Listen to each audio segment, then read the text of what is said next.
Alright, so today we are in the herb garden out front and we're going to take this basil and make some pesto. I never had good luck growing herbs, so what I do is I just go to Walmart, I go in the produce section and buy that basil. It's like $2.50 or $3 or whatever, and just stick it in the ground. As you can see, this is about not quite chest high. We've eaten basil all summer as much as we want. We still have all this left over. So the trick is, when it thinks it's done growing, it'll go to seed and have these buds, and you just come out and pick all the buds off and it'll just keep growing. But I know it's really nice out today, but colder weather is coming, so we're gonna harvest a lot, if not all of this, and make a bunch of pesto.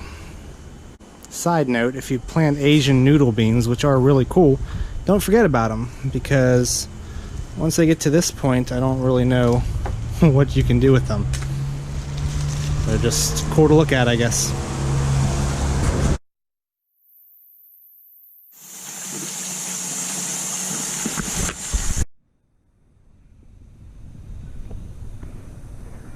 Alright, so we picked and washed our basil, and we're pretty much ready to go. Got the other ingredients ready. We got a ½ cup of olive oil, 3/4 cup of Parmesan cheese, 1/4 cup of almonds, about 4 cloves of garlic.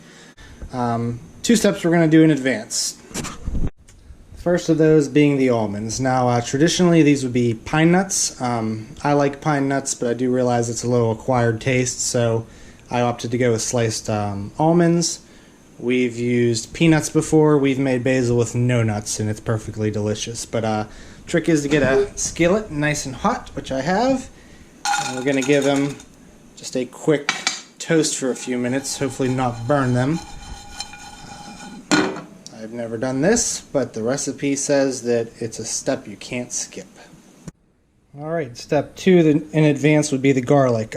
Garlic's real popular now. Not only is it delicious, but it's got all these health benefits, but you're really not taking advantage of that if you're just peeling and slicing your garlic.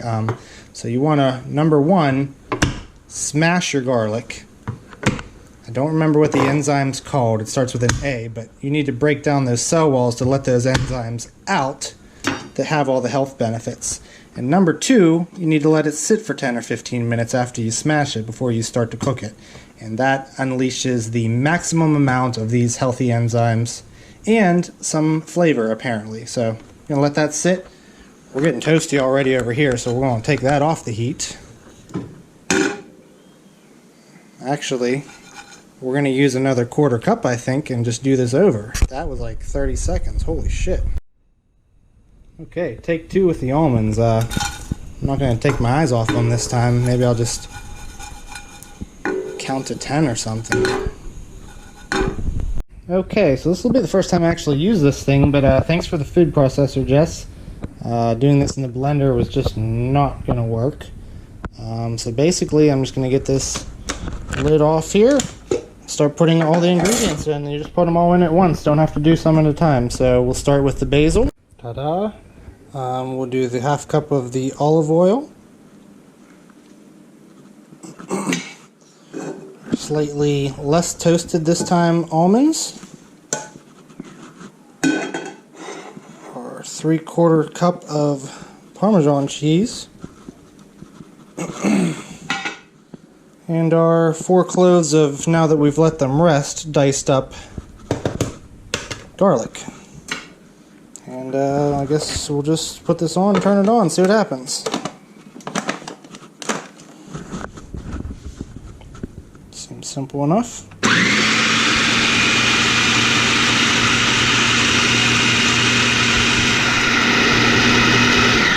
We're just going to keep going until we get a little bit of a runny paste texture, and that is basically that. Okay, so it wasn't really green enough for my liking, and I think it's because the recipe called for optional parsley, which I didn't do, so I did throw in a few extra basil leaves, pureed it down until I got the color consistency I wanted. Tastes delicious. So obviously it's good to go now. It'll get better with time. You can put it in the fridge. Pesto is not really something I was comfortable canning long time, however, and when I'm making quantities like this was 3 cups of basil. Again, you can divide or multiply the recipe however you want, but this was 3 cups of pressed basil leaves. What we figured out an awesome way to preserve this is use your old ice cube holder. Take this bad boy, scoop them in. So we'll freeze it instead of canning it, because it doesn't really have all the acid to be safe canning it, and the garlic and botulism. The more you read, the more it'll scare you. It's kind of like WebMD. But what we'll do is just fill up a good old ice cube tray, and then once this is good and frozen, we'll take the cubes out, put them in a Ziploc bag, store them in the freezer. They'll be good basically forever. So it's kind of cool. You're making pasta, just take out 2 cubes, and then melt it into your sauce or chicken. Take out a cube for each chicken breast. But that's how we generally make our pesto. I probably used maybe 1/4 of the basil out there, so plenty more to make. This will probably get me a whole ice cube tray. And I guess thanks for watching. That's the end. Here's a basil tip. Once you get to the top of the branches, you can save these like top couple inches as long as you strip the leaves off the bottom and give it a nice sharp, preferably diagonal cut.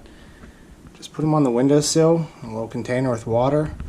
Within like a week or so, you're going to start seeing roots, and you're just going to grow a new basil plant from each one. Now, they're not going to be as big as the original, but I've taken one plant and stretched it into as many as 10 or 12 by doing this method. It's real easy, happens real quick.